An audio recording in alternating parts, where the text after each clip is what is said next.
¿Qué tal, Juan Carlos? Seguimos informando desde América Latina sobre la política en tiempos de pandemia del coronavirus. Claro, Brasil es el caso más particular.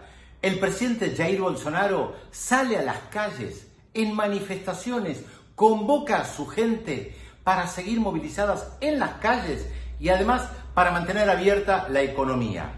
No solo que choca con casi todos los gobernadores de los 27 estados de Brasil, sino que además chocó contra su ministro de Salud, Mandetta, al quien despidió en la semana que pasó. Quedaba claro que Mandetta tenía una opinión diferente de la del presidente Jair Bolsonaro y de hecho en una entrevista para la cadena O Globo había dicho: tiene que haber un discurso único. Parece que Bolsonaro lo tomó al pie de la letra y lo echó.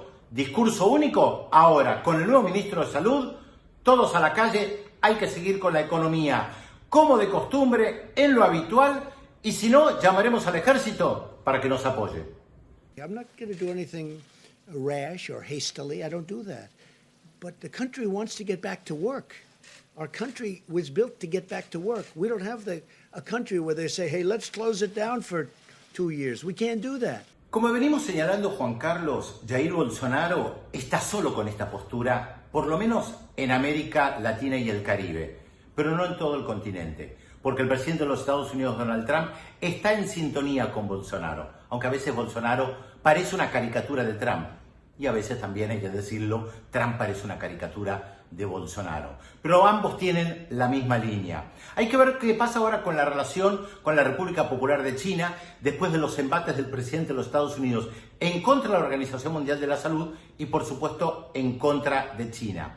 Pero es interesante cómo numerosos medios de comunicación de la región que están alineados con Estados Unidos critican a los gobiernos latinoamericanos que están estrechando el vínculo con China, o como en el caso argentino, que enviaron un avión para traer insumos. Los medios de comunicación críticos del presidente Alberto Fernández casi que señalan que la Argentina se está alineando con una dictadura, contraponiendo sus posturas con lo que vendría a ser el mundo libre, hoy representado por Donald Trump en los Estados Unidos.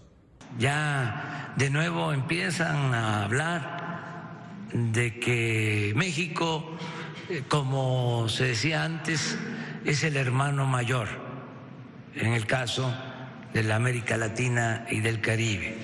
En más de una oportunidad en el programa, Juan Carlos, hemos dicho que uno de los problemas de América Latina y el Caribe es que se desmantelaron prácticamente todos los organismos regionales.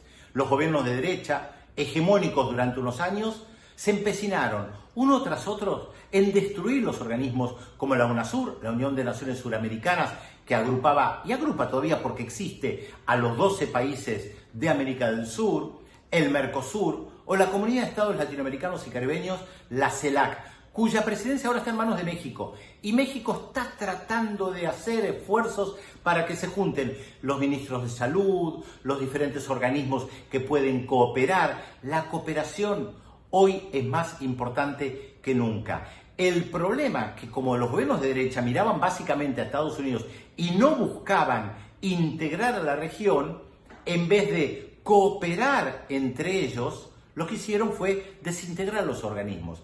Ahora están buscando algunas formas de tener algún que otro encuentro entre los ministros de salud, pero no puede tener efectividad, porque no hay un organismo regional que esté detrás, como en su momento estaba el comité que existía dentro de la UNASUR para temas de salud. Por eso es importante lo que está haciendo México, Juan Carlos, a través de la CELAC, juntando como se pueda a todos los países de América Latina y el Caribe. Ustedes son el ejército más poderoso que se ha creado nunca. Ustedes son invencibles. Ante ustedes tendrán que inclinarse todos los demás. Ante ustedes tendrán que inclinarse las futuras generaciones. Y si hablamos de América Latina y el Caribe, Juan Carlos, obviamente no podemos dejar de hablar de Cuba, pero no solamente por el envío que está haciendo a diversos países de ayuda sanitaria con médicos y médicas, sino por lo que está pasando a nivel interno. Cuba tiene un sistema de salud que ha sido elogiado en muchísimas oportunidades, y esto es real. Cuba hoy tiene más doctores por habitante que los Estados Unidos. Esto lo ha escrito en el New York Times y lo hemos reproducido en Nodal Nicholas Kristof, uno de los columnistas más importantes del New York Times, que no puede dejar de mencionar, más allá de la evaluación política que haga del gobierno en Cuba, no puede dejar de mencionar los grandes avances que ha tenido Cuba en salud, más allá de lo que se puede decir en educación, por supuesto. Y en este sentido, la cooperación internacional que está haciendo Cuba a Europa y América Latina hay que remarcarla, porque es un caso extraordinario, donde la salud no es mercancía. Este es el eje central. En Cuba, la salud no es mercancía.